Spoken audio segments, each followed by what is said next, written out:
Hello friend, আমি আজকে সকাল সকাল ছাদে চলে এসেছি। তো আজকে এতদিন পরে আমার পিটুনিয়ার গাছগুলো সব তুলে ফেলছি, কারণ গাছগুলো সব শুকিয়ে গেছে। তো কিছু গাছ এখনো ফুল দিয়ে আছে, তাও আমি তুলে ফেলছি কারণ এরপরে গরমে পুরো শুকিয়ে যাবে পরপর করে। আর আমার মাটির দরকার, কিছু সবজির গাছ বসাতে বাকি আছে, সেগুলো বসাবো। আর এই সমস্ত গাছগুলোকে না আমি ফেলে দেব না, এগুলোকে ভালো করে রোদে শুকিয়ে আমি যখন আবার সবজির জন্য বেড তৈরি করব, বেডের নিচে দিয়ে দেবো। তো এত মাটি সত্যি পাওয়া সম্ভব নয়। তো এইভাবেই কিন্তু মাটি কিন্তু আমি একের পর এক রেডি করতে থাকি।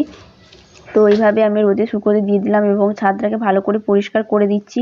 আর এখানেই আমি কি করব, ভালো করে মাটিগুলোকে শুকোতে দেব। কারণ এই যে আমি পিটুনিয়া গাছের যে মাটিগুলোকে আমি পিটুনিয়া গাছ তুললাম, এই মাটিগুলোকে একটু ইউটিলাইজ করে আর হচ্ছে সমস্ত শিকড় টিকড়গুলোকে মাটি থেকে পরিষ্কার করে আমি এগুলোকে আবার হচ্ছে সবজি গাছের জন্য তৈরি করে ফেলবো। By friend.